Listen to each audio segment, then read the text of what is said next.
tourists. You will see police in uniform without issue. But during election, I want to know, what actually do you police? Do you police the ballot papers? Where do they snatch ballot papers? Do you police the political jobs? Why did they carry out we call it programs? Do you police the party agencies or agents? I just want to know what you police during the elections. The other question is for party to be the arrogant to his party. The police. During the election, we have so many members of the fourth estate of the rep, which we forcibly metamorphose to be members of the fourth estate of the rec. They don't only rec themselves, they rec the institution that they belong, they rec the profession they belong. In fact, sometimes they even rec the society where they practice. I don't know how do we control these members of the fourth estate of the rec. The last question, sir, Madam, is over to you. How do we control the damage the so-called social media, who in my judgment they have turned to social disorder? You recall that the owner of Facebook, I think was in Nigeria some years ago, and I think about that for we asked the man, do you practice journalism? He said no. They just provide a platform to disseminate information as fast as possible at no cost. And nowadays we have so many social media people. I don't call them journalists. They're not just journalists. They don't even attend journalism schools. They don't practice journalism. They practice journalism. And the damage they can cause in the election and democracy is enormous. What are the challenges for the regulators, NUJ, legal editors, government, and all? Finally, student journalists. Many of you want to be journalists, and then when we ask you in my Mass 101, where do you want to work? You say they want to go to the bank or oil and gas, and they don't want to practice that. So my advice to you that you want to be a rich man or woman, don't practice. Thank you. Don't complicate. But have to, because when you come to practice, you are going to remain as a trustee of the public trust. You want to be a rich person, forget about journalism. We want to be known and be referred to, that's the place you want to come. And when you come to that place, you practice journalism of conscience, not cocktail journalism, not yes sir journalism, not protocol journalism, not parachute journalism, but journalism of conscience. Thank you very much. Bro. Thank you very much, bro. Let's try and answer this in just about 5 minutes. So we'll keep our answers very short because we have to round up. I think we'll start from you, sir. Starting from me, of course. Thank you, sir, for, like I said earlier on, we don't really educate people. We engage in series of advocacies and outreaches. We go out to organizations to talk to them. We visit traditional institutions. We believe they are the custodians of the society. We go to our traditional rulers and talk to them. Please, we want this and this. Let our people come out. You can only express your feelings when you have your protest. You can only put out the government that is not responsible if you have your protest. If you want good governance, let people go out and register. But the case is two questions to us. We've been doing this thing and we've not been getting any results. We try at that level to enlighten them because they are the best set of people that can talk to the local people. If you go back to them, they just be mocking you or making fun of you. We also go to the street to talk to the people, to the guys in the street. The street outreaches is there and it has been helping. We go to people who are playing football, we go to restaurants, we go to cinemas to talk to people and let them know if they are civic responsibility to partake in the process. We go to the youth where they hibernate. You know where they are, we talk to them. Our mothers, we invite them, the adults, we invite them. During this, the last outreach we made in Lagos State, the Honorable Commissioner was in our company. We went to this Tejoso market, and the Adjutant General of Lagos State has already instructed the mothers in the market to receive us. We were so delighted, and the questions thrown to us were so classical that the commissioner has to create a electricity center at that market.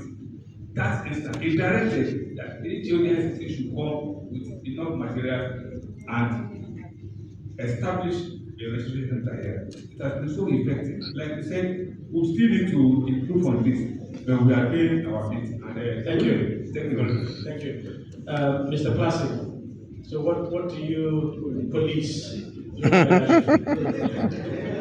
Interesting. I'm happy you asked that question, Prof. I said it earlier. During elections, there's some duties expected of us during, and post-election duties. Number one is the security, physical security. We protect our office, police headquarters, because we have to protect ourselves and all physical structures and things, including vehicles and equipment, government facilities, you know. Second, we protect persons.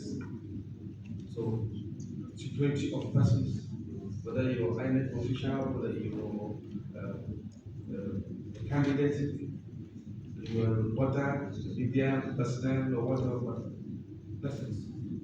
All manners of persons, international observers, and human rights activists.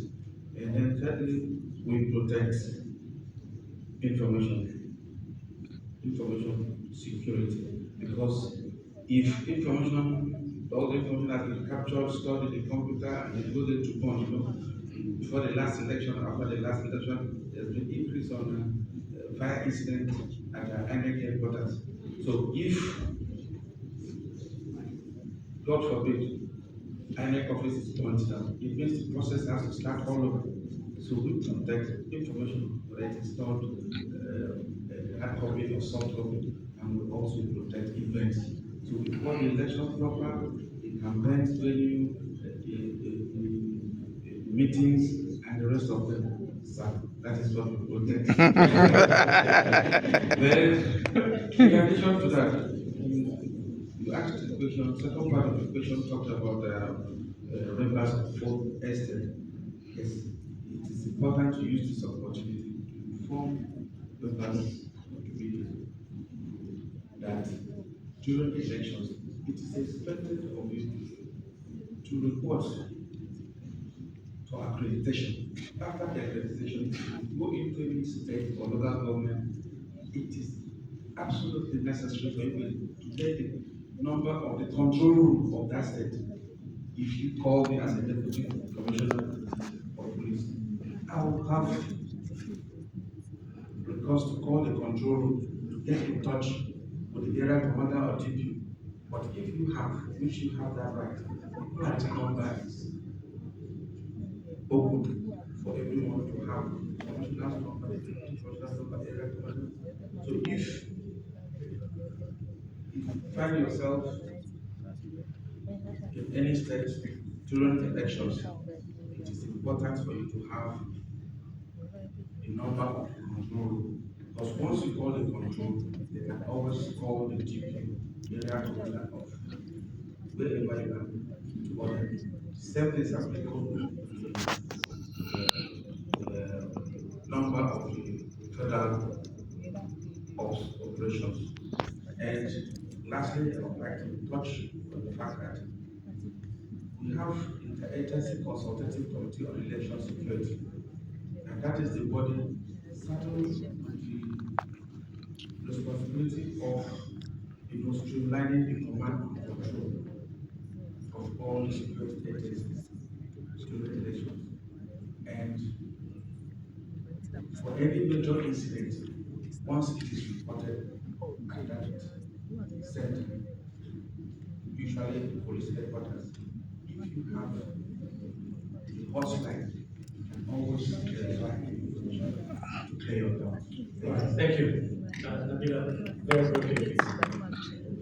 Professor, you've asked me a question that I don't necessarily have the answer to. It genuinely is the question of our time.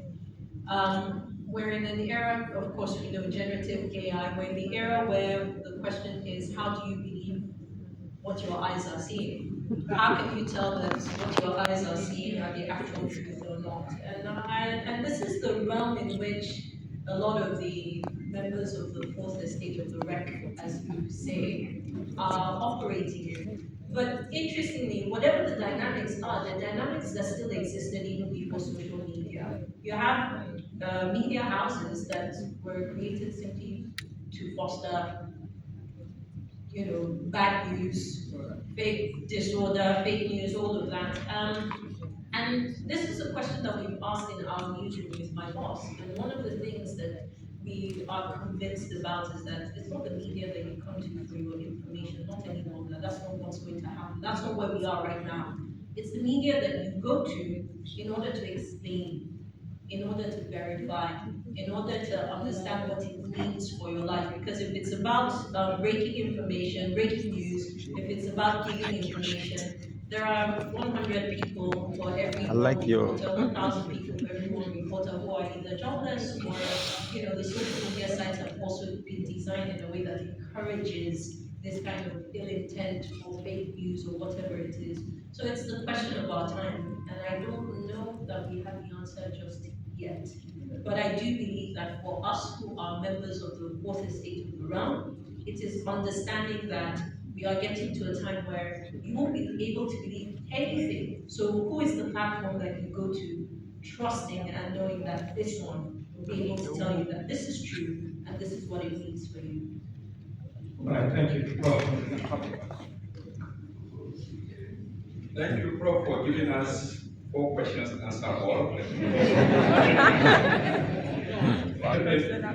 You see, sir, every era has its own challenge. And the challenge of our era is that of misinformation caused by abundance of information. So our journalists too, naturally, are part of the challenge. Now, you cannot expect them to perform perfectly when the politicians is not performing perfectly, when the security system is not perfect, when the bureaucracy is not perfect. So they may have their own fallout also. And don't forget about their safety. When we talk of safety, we are talking of their psychological safety, physical safety, economic safety, social safety, gender safety, and online safety, or you can say digital safety. How safe are they within this context?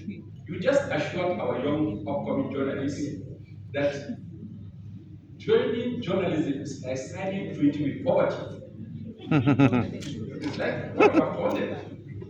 And so, why should I join a profession where my future is not assured? Why should I go in and all I can be is to have conscience with poverty? And I have to survive in Lagos, like how the banker is surviving, like how the other people are surviving. And these politicians that I'm covering, I will see what they do. And they expect me to say the truth. So you see, sir, it's a very complex issue. Yes, we can talk about conscience, but we must continuously also preach for economic empowerment for journalists, for them to have economic empowerment. Thank you, sir. to stand whatever pressure and any other kind of diversive attraction that may make them to misinform the society. Today, a lot of us are on this social media or digital media platforms. It is the era of power, politics, and platforms. You must have the power to be on the platform, and you must understand the politics to be able to navigate within the system. The old media is giving way, and you know it. In fact, some people are saying journalism is becoming an ancient story. But journalism will not be, because we need credible information for us to be able to form opinions and have quality democracy. So we shall continue to preach for quality democracy, and we shall continue to preach for quality journalists who are well taken care of by the society that they are supposed to serve. Well, thank you very much. We must come to the end of the program. Oh, okay, but very, because I wanted to go. Thank you very much. Okay. Yeah. The first question is, what are you policing? So I want to draw your attention that, do you know, on election days, the police within the polling units, they have no right to hold drivers except batons. And I don't think they have electric batons to use. That is why you see the hooligans and bad boys coming to override. The ones with firearms have to just move around. And by the time you are in of them, they might not be available, they might be attending to private. I was trapped at Bushwood Forum, where I was taking crime for them. But the police officer on the police, they know the policy. So if this policy we need to address, we shout in crime. But the negative side of it is that when some voters see gun at the polling unit, they begin, are they part of those voters that are coming to snag the ballot boxes? And they run back. So this is a very serious challenge. And like I said the other time, part of what they are doing is build up to elections. They work codedly on volatile areas. Like you can vote within this government, you cannot vote at Akala in Mushi. I don't know if you are content about. You can't vote in Akala. Akala, even if you register in Akala polling unit, they will tell you you have no right to come and vote here.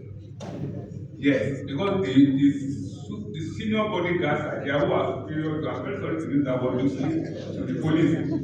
Even unless they will tell you that other address, move back. And it's pressure.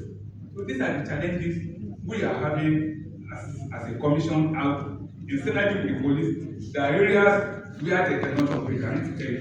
Thank you very much. Quite insightful. But finally now, let me come to you, Mr. Mukhtar Badigatin, who's joining us virtually. There must be examples that we can actually hold up and that probably